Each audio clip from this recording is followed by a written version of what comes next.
నటుడు నవదీప్ కు తెలంగాణ హైకోర్టులో ఊరట లభించింది. నవదీప్ పై నమోదైన డ్రగ్ కేసును హైకోర్టు కొట్టేసింది. నవదీప్ దగ్గర డ్రగ్స్ దొరకనందున కేసు కొట్టేస్తున్నామని తెలిపింది.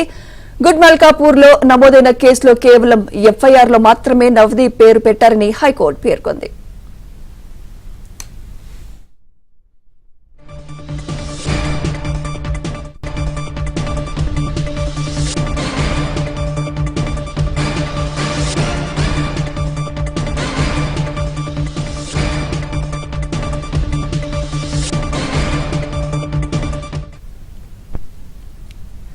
నటుడు నవదీప్ కు తెలంగాణ హైకోర్టులో ఊరట లభించింది. నవదీప్ పై నమోదైన డ్రగ్ కేసును హైకోర్టు కొట్టేసింది.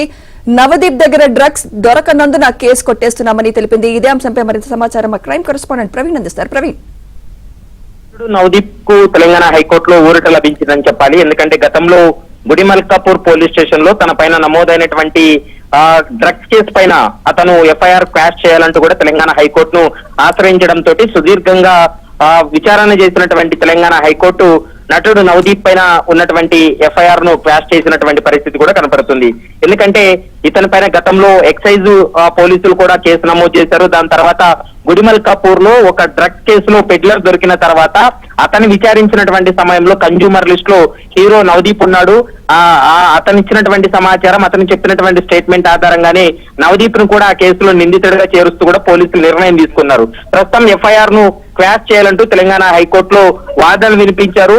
తెలంగాణ హైకోర్టులో నవదీప్ తరపున వెంకట సిద్ధార్థ్ వాదనలు వినిపించడంతో అతని వాదనలకు ఏకీభవించిన తర్వాత ఎఫ్ఐఆర్ ను క్వాష్ చేస్తూ, అంటే ఆ కేసులో అతన్ని తప్పిస్తూ కీలక నిర్ణయం తీసుకుంది. ముఖ్యంగా నవదీప్ నుండి పోలీసులు ఎలాంటి డ్రగ్స్ ను కూడా స్వాధీనం చేసుకోలేదు, దొరకలేదు కాబట్టి ఈ కేసులో అతను నిందితుడు కాదని భావించి కేసు నుంచి కూడా తప్పించినటువంటి పరిస్థితి అయితే స్పష్టంగా కనిపిస్తుంది. Right, thank you Praveen.